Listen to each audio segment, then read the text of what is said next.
last of the major Japanese surrenders was signed in Hong Kong on September the 16th.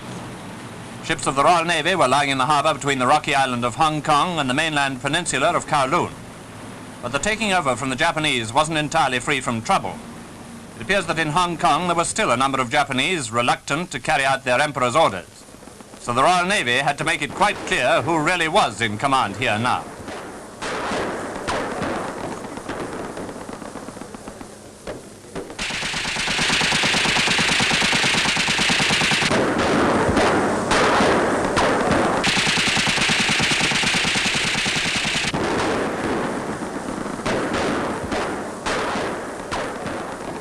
It didn't take very long, however, before the Japs who had offered resistance were rounded up.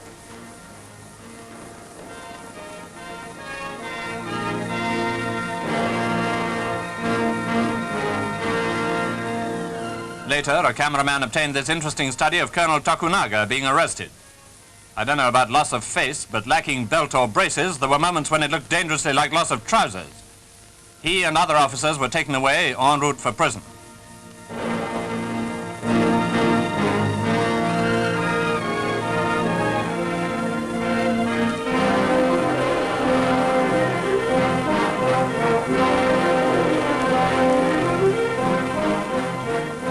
Other prisoners, meanwhile, were having their kits searched.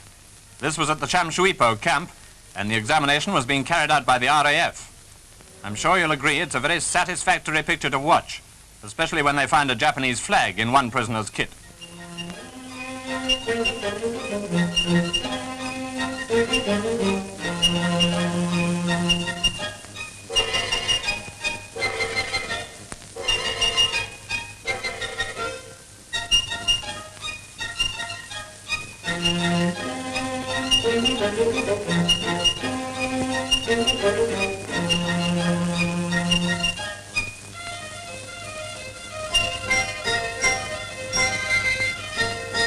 While prisoners were being dealt with by British forces, life in Hong Kong was rapidly returning to something like normal.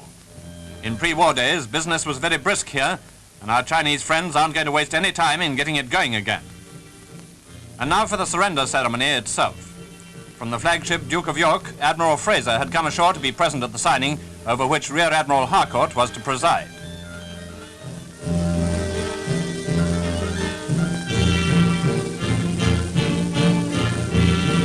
The ceremony took place in Government House, kindly rebuilt by the Japs, and Major General Okada and Vice Admiral Fujita signed for Japan.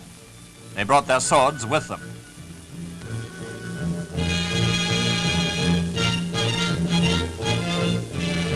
Rear Admiral Harcourt then took his place with Chinese and American military representatives.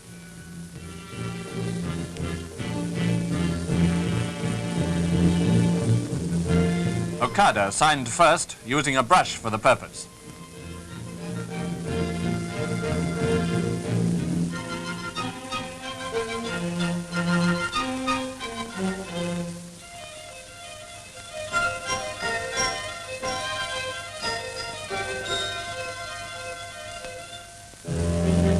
Then he surrendered his sword.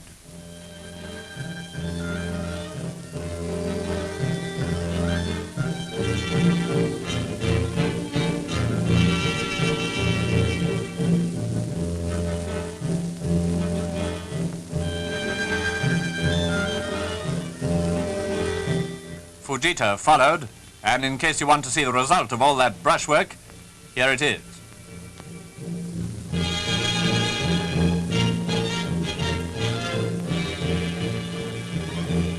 Fujita's sword was also handed over, of course, and when these baubles had been removed, the Japs were removed to Kowloon.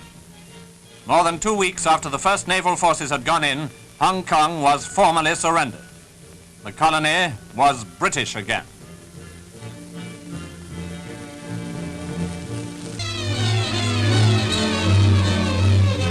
News from British territory.